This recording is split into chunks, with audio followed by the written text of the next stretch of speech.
Okay, so the world of AI is absolutely exploding, right? Right.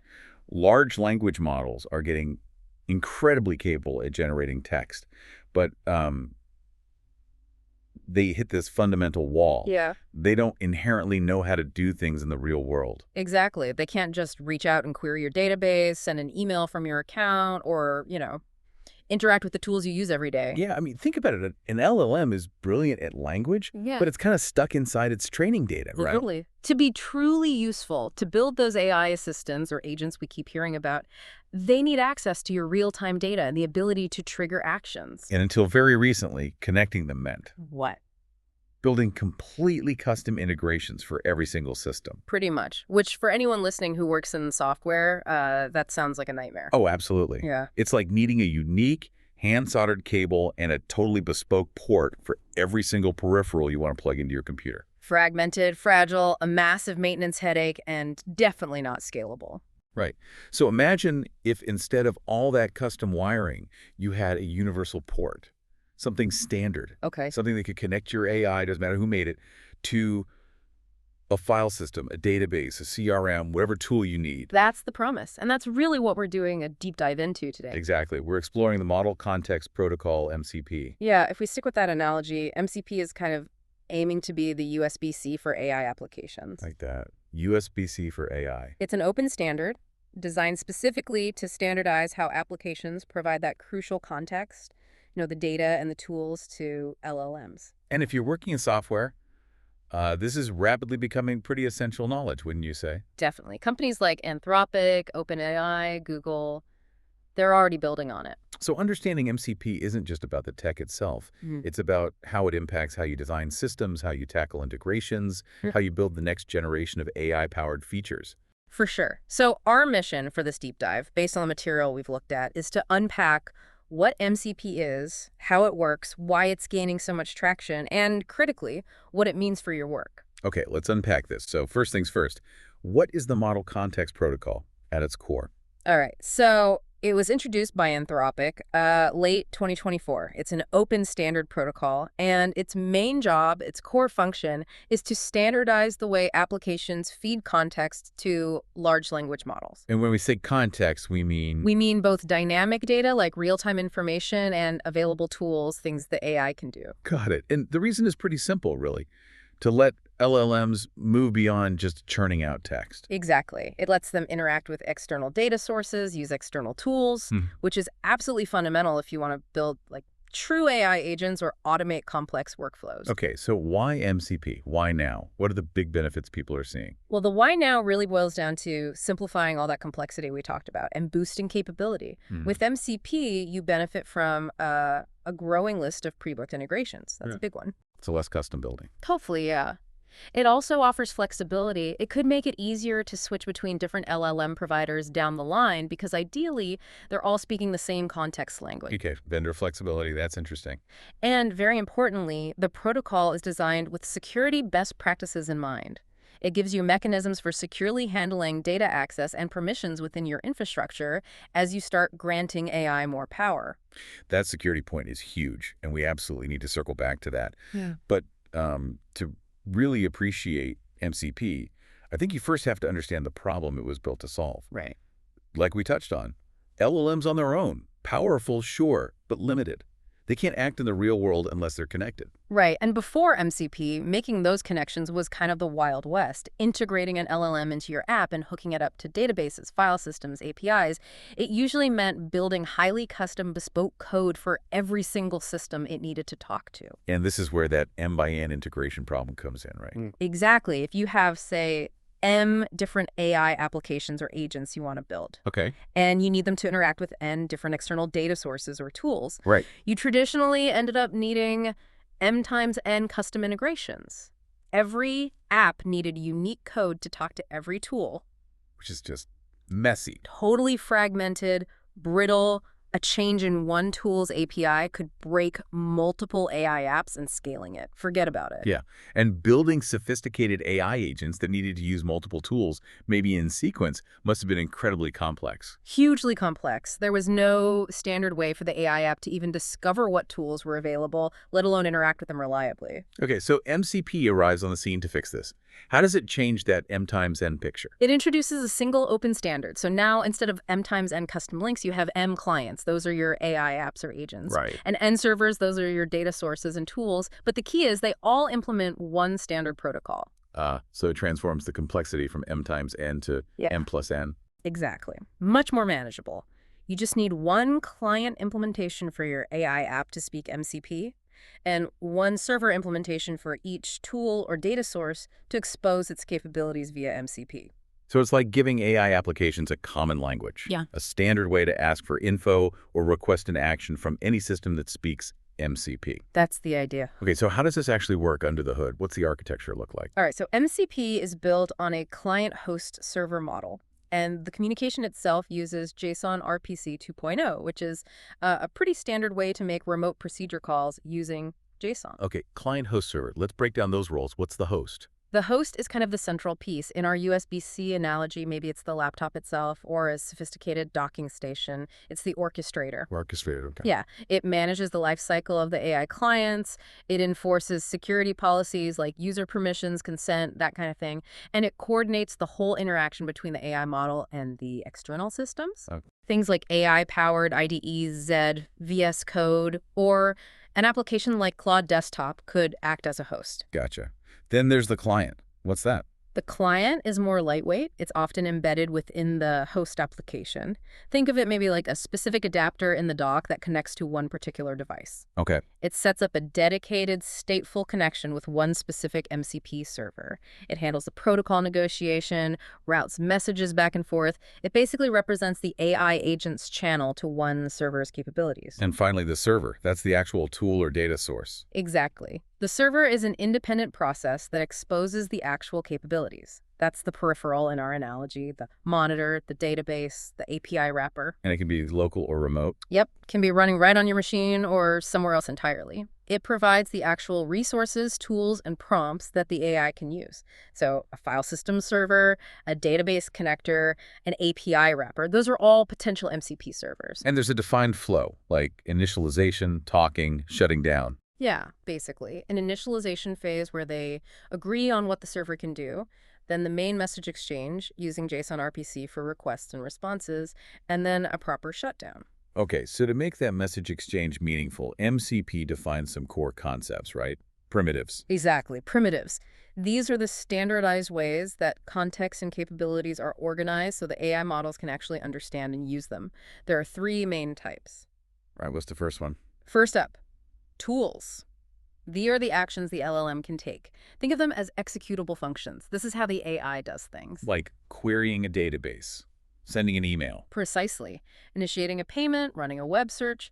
Tools have structured descriptions so the LLM knows what they do, and schemas for the inputs they need. And I heard something about dynamic discovery. Yes. That's a really powerful feature here. An MCP client, or the AI agent through the host, can actually ask an MCP server at runtime, hey, what tools do you have? Ah. And the server responds with a list and descriptions. This means an AI agent could potentially adapt to new features exposed by a server without needing its own code updated. That's huge. Wow, yeah, that is huge. Okay, so tools or actions. What's next? Next are resources. These are read-only data items or streams. They provide context to the LLM. This is how the AI gets information. So file content, database records, API output that just gives you data.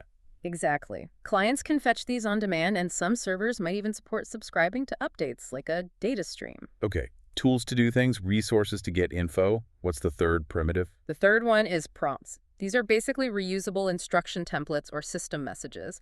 Think of them as guiding the LLM's overall behavior or defining specific roles. Like telling the AI, act as a senior code reviewer when looking at this file. Perfect example. Or when interacting with this database, act as a data analyst. It provides specific guidance. So you get this really clean separation. Resources or info is available, tools are how the AI can act, and prompts provide the guidance.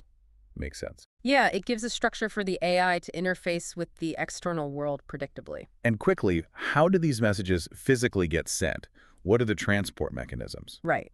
MCP is designed to be flexible on transport, but it standardizes a few common ones. There's Stardio for local processes talking to each other, Okay. then HTTP with server-sent events, or SSE, for networked or remote connections, Right. and also streamable HTTP, which is becoming important for enterprise scenarios, things needing stateless servers or better session management. Okay, got it. So we understand the architecture, the building blocks, but for us, as software professionals, the really crucial part, the bit that clarifies why this really matters, is how MCP is different from the traditional APIs we all work with. Yes. And this is where it gets really interesting, I think. Because on the surface, you might think, isn't this just another API? It's an easy trap to fall into. Both are client-server, both provide an abstraction layer. But the fundamental difference is their purpose. Exactly. Traditional APIs, REST APIs, whatever, they were built for developers, or maybe for machine-to-machine communication, often focused on managing resources at a fairly low level. Right. They weren't created with AI agents in mind. Whereas MCP is purpose-built from the ground up, specifically for integrating AI applications with external data and tools. It standardizes patterns like that dynamic tool discovery we mentioned, and providing context in a way LLMs can actually use effectively. And that dynamic discovery point is key. With an MCP server, the AI client can ask it at runtime, what can you do, and get a structured, machine-readable list of tools, resources, prompts. So the AI can potentially pick up new abilities automatically if a server gets updated. Exactly. With a traditional REST API, your client app needs to know the endpoints beforehand. If the API changes, someone usually needs to update the client code. That is a genuine game changer for building adaptable AI agents. Totally. And it ties into the other big difference, the standardization of interface. With MCP, every server, whether it connects to a database or a calendar or whatever, speaks the same protocol. It follows the same patterns for exposing capabilities. So you don't have to learn a completely unique interface for every single service you want the AI to use. Right. With traditional APIs, every single one is unique. Different endpoints, different parameter formats, different authentication. Building one AI agent that uses 5 different traditional APIs means coding to 5 unique interfaces. But with MCP? You build the logic to interact with one protocol. And it should work, more or less, with any compliant MCP server. It's that build once, integrate many idea. Okay, and this difference in purpose is why just like auto-generating an MCP server from an existing OpenAPI spec often isn't enough. I know the source material highlighted that Neon example. Yeah, that's a great illustration. Neon, the serverless Postgres provider, they tried that. You'd think, great, I have this detailed OpenAPI spec, just convert it. But it didn't work well for the LLMs. Why not? What were the issues? Well, a few things that really show the difference between an API for a developer and an interface for an AI. First, scale. APIs can be huge. Neon's has, 7,500 endpoints. Wow. And it turns out LLMs are actually pretty bad at choosing from a massive list of tools. They get confused, giving them 100 low-level API endpoints as MCP tools. Performance tanks compared to offering a smaller, focused set of higher-level actions. Okay, so fewer, more targeted tools are better for the AI. What else? Descriptions. The descriptions in OpenAPI specs are written for humans. We can infer, click links, read docs. LLMs need much more direct, often example-based descriptions for tools. So you might need to write specific descriptions just for the LLM. Yeah, Neon found they needed to write LLM-specific XML descriptions and then use evals, basically automated AI tests, to check if the LLM actually understood how to use the tool correctly based on the description. Interesting. And what about the nature of the tools? Right. Traditional APIs are often about low-level resource manipulation, getty this, putty that, great for scripts. But LLMs, being language models, are better at thinking in terms of tasks or goals. Like find this customer's order history instead of making 3 separate API calls. Exactly. They want to schedule a meeting or summarize this document, not execute a sequence of low-level requests. And this leads to the biggest point, right? Yes. Auto-generating misses the chance to create purpose-built, multi-step tools designed for LLMs. Precisely. Look at Neon again. They could just expose a raw run SQL query tool via MCP, and they do have that for flexibility, but they also built higher-level tools like prepare database migration and complete database migration. Because a complex migration involves more than just running one SQL command. Totally. An LLM isn't great at figuring out all the nuances of, say, database branching strategies, staging environments, testing. But with these higher-level MCP tools, the AI can invoke prepare database migration. The server handles the complex backend stuff, maybe creates a temporary branch, then prompts the LLM to write just the core SQL needed based on structured input. Right. Then the server handles testing, asks the AI if it's ready to complete, and then the AI triggers the complete database migration tool, which handles the merging and deployment. That's really smart. It plays to the LLM's strengths, understanding instructions, generating text or code within constraints, while the MCP server handles the complex, risky procedural parts. Exactly. An auto-generated server from a generic API spec would likely never give you that kind of AI-aware workflow. So it's really not MCP versus APIs. It's more like MCP is a layer on top. You got it. Think of MCP as an AI-friendly layer. Many MCP servers will probably just be intelligent wrappers around existing APIs. They translate the standardized MCP requests into the underlying API's native format, maybe combine multiple API calls into one higher-level MCP tool, and handle the responses. Okay, this makes sense. And it clearly has some big implications for us, for software professionals, developers, architects, DevOps folk. Huge implications. In terms of system design, MCP really encourages more modularity, more composability. Plug and play is maybe stretching it, but it's that direction. Instead of tightly coupled AI apps with custom code for every integration. You can build systems with clearer boundaries. Your core app talks to an MCP host, which talks to various MCP servers. If you need to update a data source or a tool, you update its dedicated MCP server, not every single application that uses it. That should make systems easier to scale and maintain. And for development workflows, the day-to-day. It's about reducing that integration overhead. Moving from that may-n nightmare to M+N should mean faster development cycles. It seems especially powerful for embedding AI capabilities into existing SaaS products. Imagine AI agents operating seamlessly within your tools because they can talk to MCP servers exposed by those tools. And the tooling is catching up, SDKs and things. Oh yeah, the ecosystem is growing incredibly fast. You've got SDKs popping up in Python, TypeScript, Java Spring AI is integrating it, which is significant, C#. OpenAI's Agents SDK has direct MCP support. AWS Labs is building MCP servers for AWS services. And IDEs too. Yep, development environments are starting to integrate MCP hosts. That means AI coding assistants could get real access to your code context via file system servers or repository tools, making them potentially much more useful. This isn't just theoretical then, the adoption is actually happening. It seems so. Anthropic, OpenAI, Google DeepMind are obviously key players, but you're seeing dev tool companies, forward-thinking enterprises getting involved. One source mentioned Glama, a community directory, listing over 5,000 community-built MCP servers by May 2025. Wow, 5,000 already. That's serious momentum. It really indicates this isn't just some niche thing. It's becoming a significant trend in AI integration. We've seen practical use cases relevant to software pros. Definitely. AI coding assistance, understanding and modifying your actual code via MCP file system servers. Enterprise agents pulling data from internal knowledge bases or triggering actions in internal tools.